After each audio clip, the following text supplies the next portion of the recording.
आज हम लोग पढ़ेंगे जगन्नाथ रत्नाकर द्वारा रचित गंगा अवतरण। तो आइए देखते हैं। निकष कमंडल तय उमंड नभमंडल खंडति धाई धार पार वेग सो वायु विहंडति भयो घोर अति शब्द धमक सो त्रिभुवन तरजे महामेघ मिल मनहु एक संग ही सब गर्जे। निकष कमंडल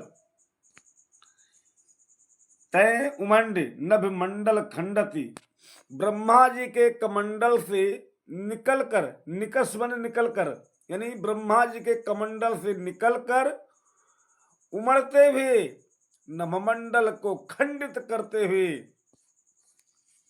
धाई धार पार वेग सो वायु विहंडत, गंगा जी धाई दौड़ पड़ी और जब दौड़ी तो धार अपार वेग सो, अपार वेग उनकी जो गति है बहुत तीव्र गति है जिसका पार नहीं पाया सकता, अपार गति से दौड़ती हुई और वायु विहंडती वायु को खंडित हुई आगे बढ़ी। भयो घोर अति शब्द धमक सो त्रिभुवन तरजे, और बहुत अत्यधिक शोर हुआ, शब्द आवाज हुई और उस आवाज से ऐसा धमक हुआ कि पूरा त्रिभुवन कांप गया, भयभीत हो गया। महामेघ मिल मनहु एक ही एक संग ही सब गरजे, मानो ऐसा लग रहा था कि प्रलय के बादल एक साथ मिलकर गर्जना कर रहे हो, इतना तेज आवाज था। ब्रह्मा जी के कमंडल से निकलकर उमड़ते हुए नभमंडल को खंडित करते हुए अपार वेग की धारा से दौड़ती हुई हवा को विखंडित करती हुई बहुत अत्यधिक शोर करती हुई गंगा जी आगे बढ़ी। उनकी आवाज की धमक से पूरा त्रिभुवन यानी तीनों लोक, आकाश पाताल और पृथ्वी, आकाश पाताल और भूलोक तीनों लोक कांप गया और मानो वैसा प्रतीत हो रहा था कि महामेघ अर्थात प्रलय के बादल एक साथ मिलकर के गर्जना कर रहे हैं, इतनी तेज आवाज थी गंगा के वेग में। प्रस्तुत कविता में वीर रस है, वीर रस की कविता है और छंद रोला है। इस पहले पद में उत्प्रेक्षा अलंकार मनहु शब्द आया, उत्प्रेक्षा अलंकार और अनुप्रास अलंकार है। रत्नाकर जी लिखते हैं कि निज दरे रसों पौन पटल भारत फहरावत सुरपुर के अत सघन घोर घन घस गहरावत चली धार धुधकार धरा दिस काटत कावा सगर सुतन के पाप ताप पर बोलत धावा।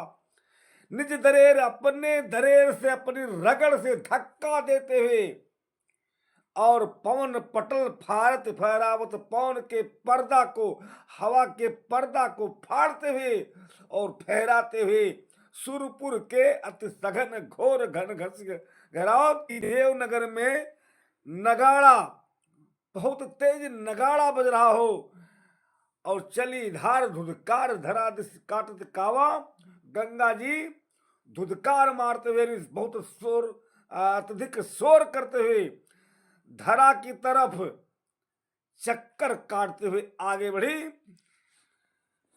और राजा सगर के पुत्रों के पाप रूपी ताप पर आक्रमण बोल देती हैं। अपने दरेर से, अपने रगड़ से धक्का देते हुए हवा के पर्दा को फाड़ते हुए फहराते हुए देवलोक में मानो ऐसा प्रतीत हो रहा था कि नगाड़ा बज रहा हो। इस आवाज में धुधकार मारते हुए बहुत तेज आवाज करते हुए पृथ्वी की तरफ चक्कर काटते हुए आगे बढ़ती हुई गंगा जी राजा सगर के पुत्रों के पाप रूपी ताप पर आक्रमण बोल देती है। यानी राजा सगर के पुत्रों के पाप रूपी ताप को धो देना चाहती है। स्वाति घटा गहरात मुक्त पानी सो पूरी, कैदो आवत झुकत शुभ्र आभा रुचि रूरी, मीन मकर जल ब्यालन की चल चिलक सुहाई, सोजन चपला चमचमात चंचल छविछाई। स्वाति नक्षत्र की घटा लगी है। स्वाति नक्षत्र में घटा लग गई, बादलों के समूह है। ऐसा प्रतीत हो रहा था कि स्वाति नक्षत्र का घटा बादलों का समूह गहराते हुए और मोती की कांति से परिपूर्ण, अथवा ऐसा लग रहा था कि गंगा जी बिल्कुल स्वच्छ आभा लिए हुए अपनी पसंद के अनुसार सुंदरता से युक्त झुकते हुए आती हैं। और जब गंगा जी धरती पर आ रही हैं तो उनके जल में क्या है कि मीन मकर जल ब्यालन की चल चिलक सुहाई। उनके जल में मछलियां हैं, मगरमच्छ हैं और सर्प हैं। ये सब चंचलता के साथ क्रीड़ा करते हुए चल रहे हैं, क्रीड़ा करते हुए सुंदर दिखाई पड़ रहे हैं। सोजन चपला चमचमात चंचल छविछाई। मानो ऐसा प्रतीत हो रहा था कि बिजली चमचमा रही हो और बिजली की चमचमाती हुई चंचल छवि बहुत सुंदर दिखाई पड़ रही हो। स्वाति नक्षत्र की घटा गहराते हुए और मोतियों की कांति से परिपूर्ण अथवा अपने स्वच्छ आभा में पसंद के अनुसार रुचि यानी सुंदरता के साथ झुकते हुए गंगा जी आगे बढ़ती हैं और उनके जल में मछलियां, घड़ियाल यानी मगरमच्छ और जल में रहने वाले सर्प की चंचल क्रीड़ा करते हुए सुंदर दिखाई पड़ रहे हैं। मानो ऐसा प्रतीत हो रहा था कि बिजली चमचमाते हुए अपनी चंचल छवि से सुंदर दिखाई पड़ रही हो, यानी बिजली की चमचमाती हुई सुंदर छवि छा गई हो।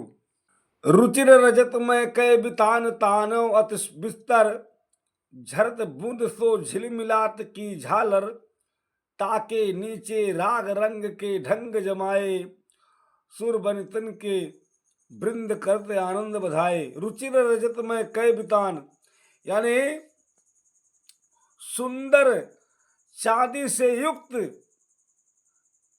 तंबू लगा हुआ है और तानो अति बिस्तर यानी सुंदर चांदी से युक्त सुंदर विस्तृत तंबू तंग गया है और झरत बूंद सो झिलमिलात की झालर। झिलमिलाती हुई गंगा जी की बूंदें झालर के समान प्रतीत हो रही थी। ताके नीचे राग रंग के ढंग जमाए और उसके नीचे प्रेम के रंग में डूबे हुए सुर बनितन के वृंद करत आनंद बधाए, यानी प्रेम के रंग में डूबे हुए देवताओं की स्त्रियों की जो समूह है वह आनंद बधाए अर्थात मंगल गान कर रही हैं, खुशियां मना रही हैं, मंगल गीत गा रही हैं। सुंदर शादी से युक्त लंबा सा जो है विस्तृत क्षेत्र में तंबू तन गया। गंगा जी की झिलमिलाती बूंदें झालर जैसी प्रतीत हो रही थी और उसके नीचे प्रेम के रंग में डूबे हुए देवताओं की स्त्रियों का जो समूह है वो आनंद बधाई कर रही हैं अर्थात मंगल गान कर रही हैं। कबहु सुधार अपार बेग नीचे को धावे, हर हरात लहरात साथ जो जन चली आवे, मनुविद चतुर किसान पौन निज मन को पावत, पुण्य खेत उत्पन्न हीर की रास उसावत। कबहु सुधार अपार वेग नीचे को धावत। कभी ऐसा लग रहा था कि अपने सुंदर धारा के साथ और तीव्र गति से नीचे को दौड़ रही गंगा जी। और गंगा जी आगे कैसे बढ़ती है? हर हरात लहरात, हर हराते हुए, आवाज करते हुए, लहराते हुए हजारों योजन आगे बढ़ गई गंगा जी। और मन विधि चतुर किसान पौन निज मन को पावत। मानो ऐसा लग रहा था कि ब्रह्मा रूपी चतुर किसान अपने मन की हवा पा करके पुण्य खेत उत्पन्न हीर की राहुदाद, अपने पुण्य रूपी खेत में उत्पन्न हीरे की रास को उसा रहे हैं, अलग कर रहे हैं। यही विधि धावत धसत धरत सुख देनी, मनहु समारत शुभ सुरपुर की सुगम निशेनी। विपुल बेग बल विक्रम कै ओजन मंगाई, हर हरात हर सात शंभु सन्मुख जब आई। इस प्रकार गंगा जी दौड़ती हुई, धसती हुई, ढरती हुई और सुख देती हुई गंगा जी आगे बढ़ी तो मानो ऐसा प्रतीत हो रहा था कि सुरपुर की जो शोभा है, जो सुंदरता है, उसको पृथ्वी पर निछावर कर देना चाहती हैं।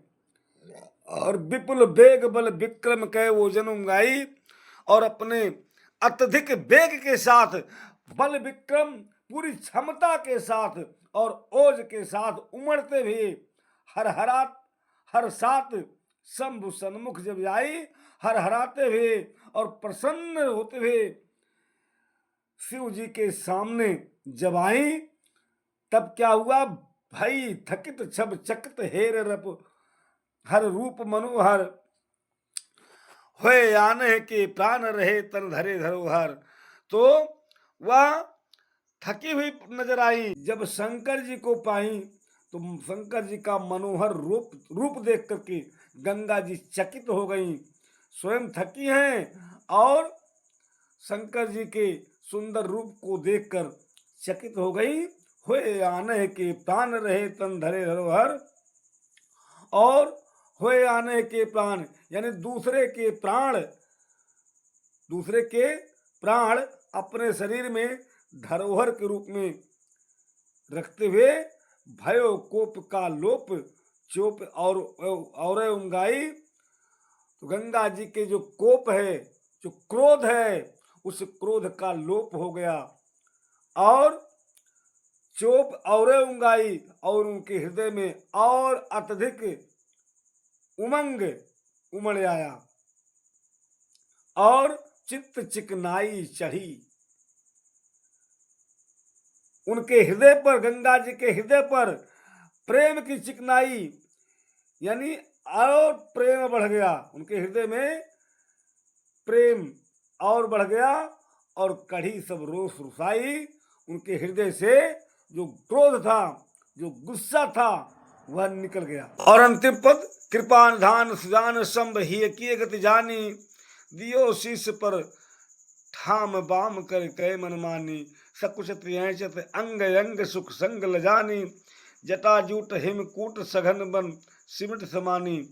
कृपा निधान सुजान, भगवान शंकर जी जो कृपा के निधान हैं, कृपा के सागर हैं, कृपा के भंडार हैं, और चतुर शंभु शिव जी ही की गति जानी। गंगा जी के हृदय की मनोदशा को जानकर दियो शीश पर ठाऊं, अपने सिर पर स्थान दे और बाम कर कै मनमानी, यानी अपने सिर पर स्थान देते हुए और पत्नी के रूप में मानकर गंगा जी को अपने सिर पर स्थान दे दिया। कौन? शंकर जी। शंकर जी जो कृपा के निधान है, चतुर शंकर जी, वह गंगा जी के हृदय की बात को जानकर, हृदय की गति को जानकर अपने सिर पर वावांगी के रूप में स्थान दिया। सकुचत ऐचत अंग गंग सुख संग लजानी, और गंगा जी सकुचाते हुए सिकुड़ते हुए अपने सकुचाते हुए अपने अंगों को सिकुड़ते हुए गंगा जी सुख के साथ लजा गई और लजाते हुए जटाजूट हेमकूट सघन बन सिमट समानी शंकर जी के जटाओं के समूह में हिमकूट के रूप में यानी सघन बर्फ के समूह में सिमट कर समा गई।